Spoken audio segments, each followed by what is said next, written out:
اهلا بكم في الحلقه 28 من مسلسل جعفر العمده. وزي ما قلنا في الحلقه اللي فاتت ان خالد سيف هتحس بالذنب وهتروح تعترف لجعفر العمده ان سيف يبقى ابنه، وجعفر العمده هيبكي وهيقول انا كنت حاسس ان هو ابني، تصرفاته نفس تصرفاتي وحاسس ان في حاجه تشبه لي، والكلام ده يكون قدام باب البيت. ولما سيف يجي هيستغرب ان خالته واقفه مع المعلم جعفر العمده قدام البيت، وهيقول في ايه يا خالتي واقفين كده ليه؟ ولما انت جايه ما قلتليش ليه؟ وهتقول له كمان الحقيقه، وهتقول له ان جعفر العمده يبقى ابوك. وفي اللحظه دي سيف هيعيط ويحضن جعفر العمده ويقول له انا كنت بحسد ابنك اللي كنت بتدور عليه، وتمنيت من كل قلبي ان ابويا يبقى زيك في كل حاجه. وهنا جعفر العمده يا معلم هيقول له السر ده ما يطلعش بيننا نهائي، وده عشان جعفر العمده يعرف يخطط ويشوف هيعمل ايه، وكمان خايف من دلال لانه عارف انها ورا كل ده. بس تقول ايه بقى، لسانه كله وراح قال لصفصف. صفصف قالت له انا كنت حاسه، خاصه لما شفته بيعمل حاجات كتير جدا زيك، زي موضوع المعلقه المقلوبه. قال المعلقه المقلوبه وراثه يعني. وهنا جعفر هيزعل جدا ويقول انا نفسي اعرف دلال بتعمل معايا كده ليه، وهي عايزه تنتقم مني علشان اخوها ولا عشان ايه بالظبط. وكمان نرجع نشوف دلال في بيت شوقي فتح الله. دلال شامه هيكون عند جعفر العمده، وجعفر العمده يدخل له ويقول له يلا انا مش عايزك في حاجه دلوقتي، انا عرفت ان سيف ابني. وهنا دلال شامه هيحس ان هو ما استفادش اي حاجه، فيتصل بدلال ويقول لها عاش من سمع صوتك، وهيعرفها ان جعفر العمده عارف ان سيف ابنه، وهي هتقول له انا عايزه اشوفك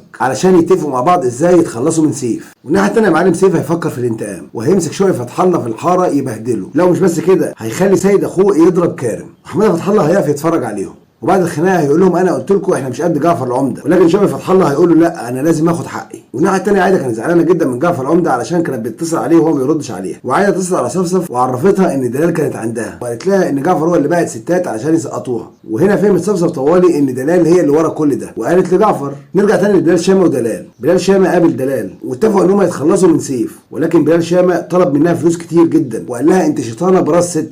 وبلال شامه هيوصف لها بيت سيف بالظبط، ودلال هتروح هي وسعد لبيت سيف وهتقول لي شوق اخوها. وعشان ما نطولش عليك، لو عايز تعرف ايه اللي هيحصل في الحلقات الجايه دوس لايك وتابعني، وان شاء الله باذن الله انزل لك فيديو كمان شويه. اشوفكم على خير.